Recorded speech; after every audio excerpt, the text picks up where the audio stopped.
ভাই বিভিন্ন ব্র্যান্ডের মডেলের নামের শেষে প্রো প্লাস জিনিসটা আমরা দিতে দেখছি এবং এরকম ফোন আপনারা দেখছেন আমাদের চ্যানেলে রিভিউ, বাট আজকে আসল প্রো প্লাস জিনিসটা দেখতে কেমন সেটা দেখাবো।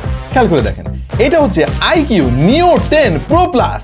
ডিজাইনটা খেয়াল করে দেখেন ভাই, মানে আমরা বিভিন্ন ডিজাইনের ফোন এর আগে দেখছি, এই টাইপের পিক্সেলের ডিজাইন কিন্তু এর আগে কখনো দেখি নাই। ভাই রে ভাই, খুবই চমৎকার লাগে দেখতে। আমার এই Xiaomi ফোনটা কেন হাতে ধরা আছে বলতেছি দাঁড়ান আপনাদেরকে, তার আগে এটার স্পেকটা একটু বলিনি ভাই। স্ন্যাপড্রাগনের 8 এলিট প্রসেসরের মধ্যে 144 হার্টজের এলটিপিও অ্যামোলেড ডিসপ্লে, 4500 নিটস হচ্ছে পিক ব্রাইটনেস, সঙ্গে রয়েছে HDR10 সাপোর্ট। আইকিউ নিও 10 প্রো প্লাস হতো ऐसे।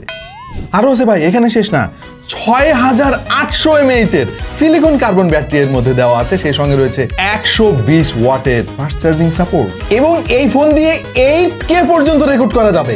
বাংলাদেশে এই ফোনের 12256GB ভেরিয়েন্টের ফোন অলরেডি পাওয়া যাচ্ছে, এবং সেটা আবার UFS 4.1।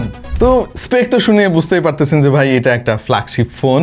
আর Xiaomi ফোনটা ওই জন্যই বের করছিলাম ভাই, Xiaomi 15 Ultra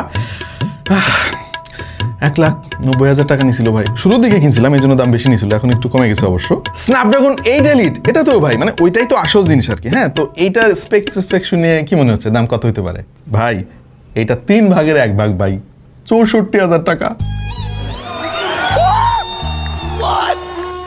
মানে ভাই দিয়ালে আমার মাথা ঠুকতে ইচ্ছা করতেছে। এনিওয়ে, এই অসম্ভবকে সম্ভব করেছে আইকিউ নিও 10 প্রো প্লাস, এবং আমাদের হাতে অলরেডি চলে আসছে।